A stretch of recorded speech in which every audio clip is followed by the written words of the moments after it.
Shalom, jumpa lagi untuk menyimak seri ke-14 penggalian dan pembahasan surat Kolose dari Kolose pasal 2 ayat 4 dan 5 yang berbunyi, "Hal ini kukatakan supaya jangan ada yang memperdaya kamu dengan kata-kata yang indah.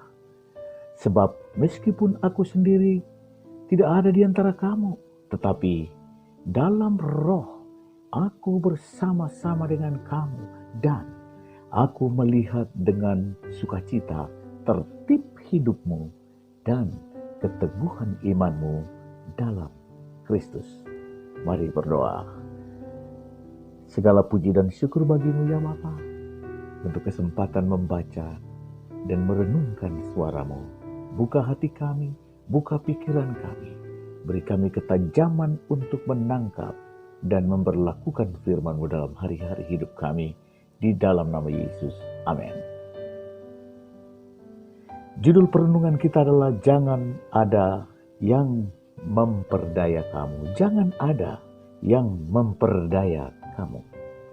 Sebuah seruan dari hati Rasul Paulus yang paling dalam kepada jemaat di Kolose, agar jangan sampai diperdaya orang. Diperdaya dalam hal apa? Dalam hal digeserkan iman dan pengharapan di dalam Yesus Kristus Tuhan.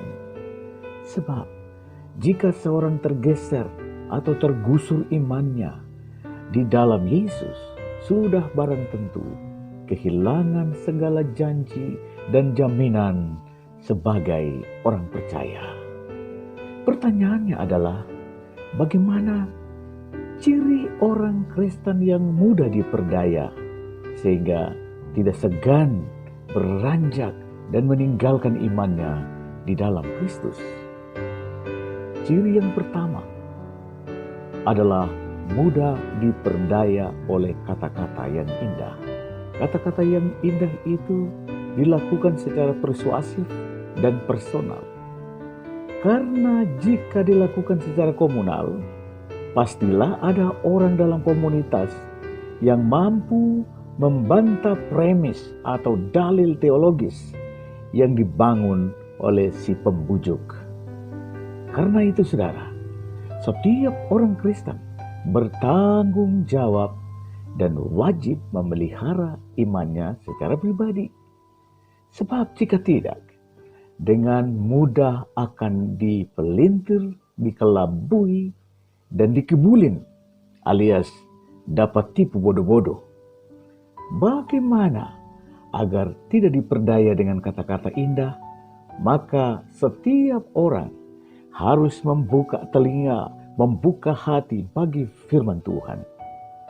Momen-momen penting dalam pembelajaran firman Tuhan jangan dilewatkan. Baik momen pembelajaran firman Tuhan secara pribadi melalui bersaat teduh, atau pembelajaran dan diskusi Alkitab setiap hari di keluarga, seperti yang difasilitasi melalui renungan harian ini, maupun pembelajaran firman melalui ibadah raya setiap hari Minggu, adalah saat-saat indah bagi setiap orang untuk membekali diri dengan firman Tuhan agar tidak mudah dibodohi dan diperdaya. Ciri yang kedua, saudaraku, adalah ketidakmandirian secara rohani. Kita akan mudah digoyah iman kita ketika kemandirian rohani kita tidak terbangun dengan baik. Memang kita masih dalam taraf bertumbuh ke arah kesempurnaan iman. Tetapi jangan sampai iman kita kedapatan hanya bergantung pada orang lain. Entah orang tua, guru spiritual, gembala, atau siapapun juga. Hendaknya iman kita terus bertumbuh dan bertambah agar kita mampu menghadapi berbagai gejolak iman. Saudara, kemandirian iman dimaksud terbukti melalui kemampuan kita untuk mendialogkan iman kita kepada orang lain Dan kita pun mampu berapologi atau membela iman kita. Bahkan kita pun berkesempatan mengkomunikasikan iman kita kepada orang yang ingin mengapurkan iman kita, supaya justru dialah yang terjaring dan terinjili. Haleluya. Ciri yang ketiga, orang yang tidak tertib hidupnya. Kalau hidup kita tidak tertib, kita mudah untuk tergoyahkan.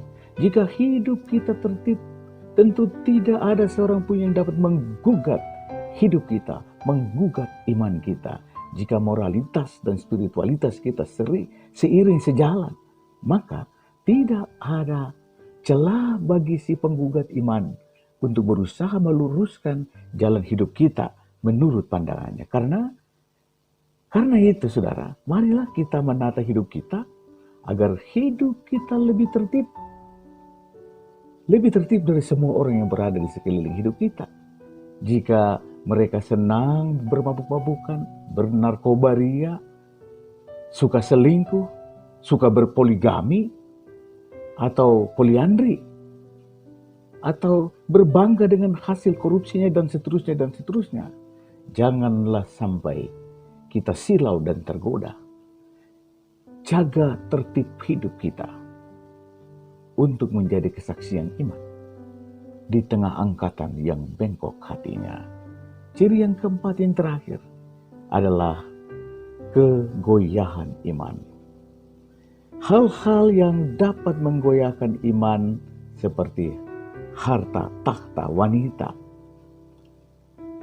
Betapa pentingnya bagi kita untuk terus mengupayakan pertumbuhan dan penguatan iman kita agar kita tidak tergoda.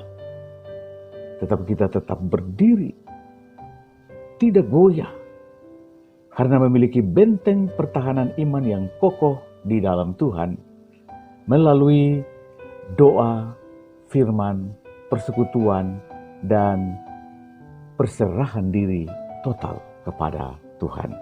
Saudaraku, pertanyaan refleksinya adalah, yang pertama, dari keempat ciri di atas.